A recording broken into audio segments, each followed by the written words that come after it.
Hi there. A while ago I made a few videos about various of the favourite knives in my collection, and one of them was the Hideaway knife, and this is the video I made at the time. I hope you enjoy.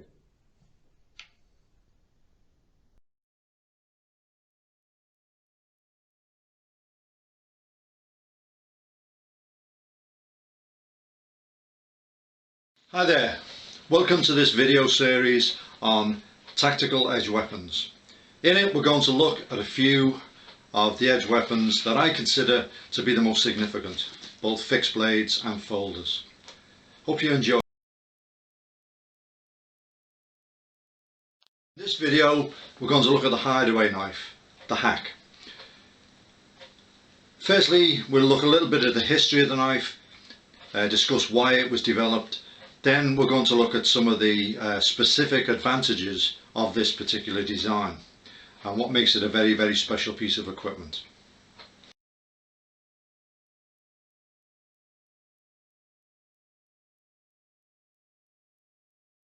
In the history of knife design, there have only really been two major significant design evolutions that have really revolutionized the way we use knives for self-protection.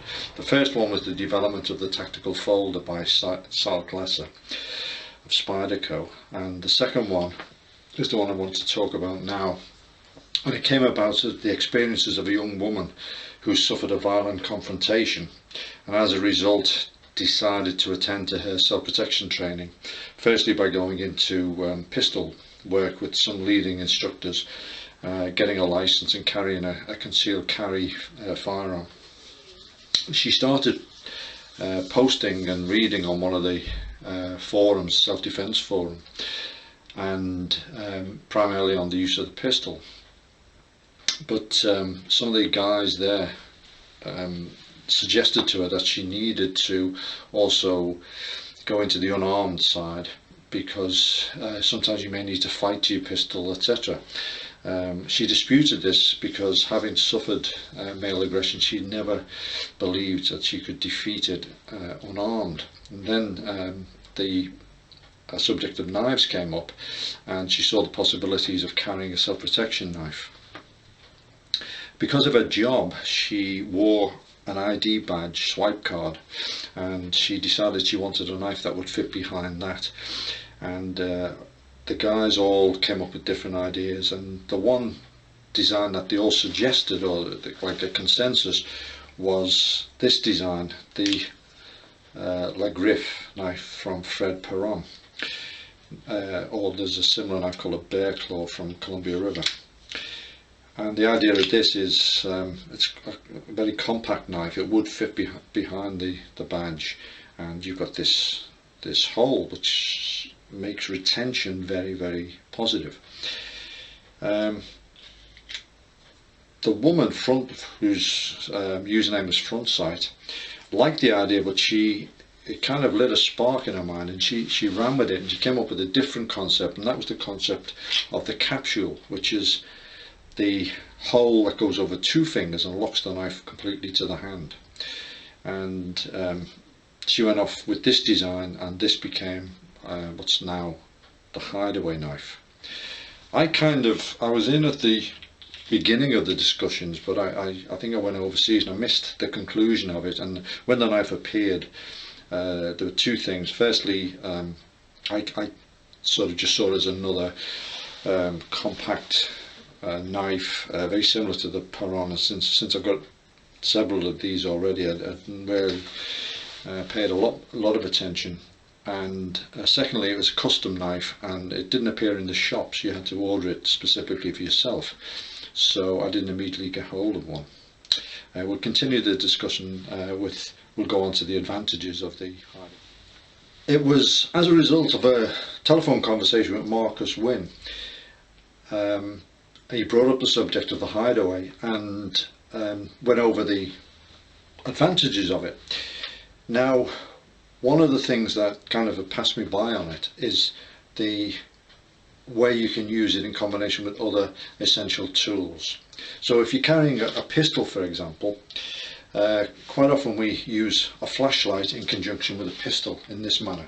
If you have to illuminate or search or identify threats and so on.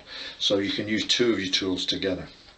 When I was in South Africa, some of the guys there, South African police, had come up with the idea of using a knife, fighting knife, in conjunction with the pistol, and you can use the knife and the pistol and mutually support, particularly in a crowd situation. So you had the opportunity to use two of the tools in that case. With the Hideaway knife, you have the ability to actually use three of the tools. So you can have the Hideaway knife and have that on your offhand. You can deploy a flashlight in the same hand and a pistol. So you've got three of your tools. Also, if you're using just the knife and the flashlight, the knife and the pistol, you can still use the knife for grabbing, controlling people, use the knife hand for grabbing, controlling people, opening doors, etc., etc. And if you have a lanyard on your flashlight, which I do on the one I carry all the time, you can still use that hand and have the flashlight and the knife together.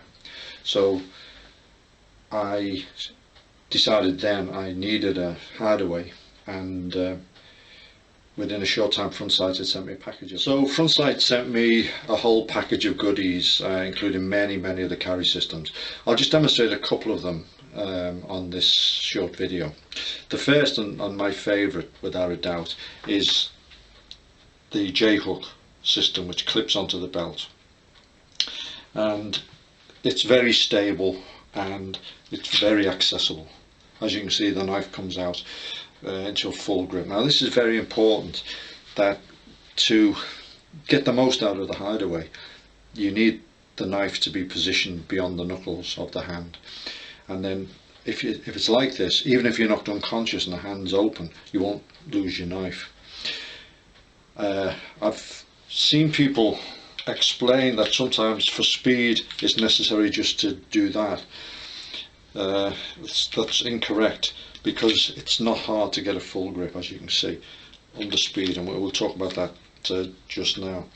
Another system that I like a lot is one which is completely hidden. As you can see, there's no signature for it, but again it comes out to a full grip really fast, and it's this ripcord system. The sheath is held to a ripcord which clips using this little clip here, this clothing clip, within the waistband, and it's a really interesting design.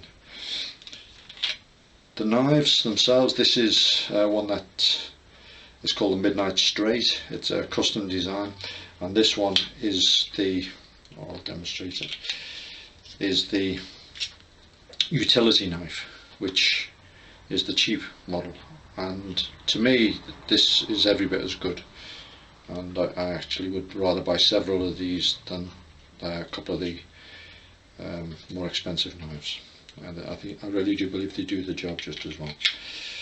Okay, so that's the sheath. As I say, there's many other systems. You can put this sheath on a neck chain, or you can have it clipped within your pockets, bags, etc. There's another little suede sheath that goes on the belt, a wrap. Many ways of carrying. That's one of the attractions of this, is multiple carriage systems.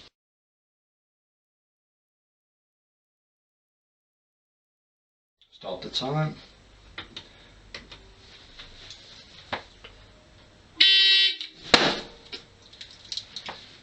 Full grip. And the time is 0.98, just under a second. I think we can do better than that. That's just the first attempt on the day, and we'll try it again. We're going to have another go. Set the time. Full grip. Let's have a look at the time, and that is 0.88. So I think that really shows that you can quite easily get sub 1 second hits still with the full grip, so there's no problem. We talked earlier about using the flashlight and the Hideaway together in the same hand, and then if you add the firearm, then you've got this position where you can integrate the flashlight with the firearm, with the pistol, and the Hideaway is then used if you have to negotiate close in, for example, and you can come in and use the two in mutual support. So you're in kind of this position where you can use the knife or the pistol, and you're operating in separate channels. And then when you go for a longer range situation where the threat's likely to be more of a shooting threat, you can go back to the supported position where the hands work together. So the versatility of the Hideaway, the flashlight and the pistol is still there. And then using this hand, you can still use it to manipulate the weapon.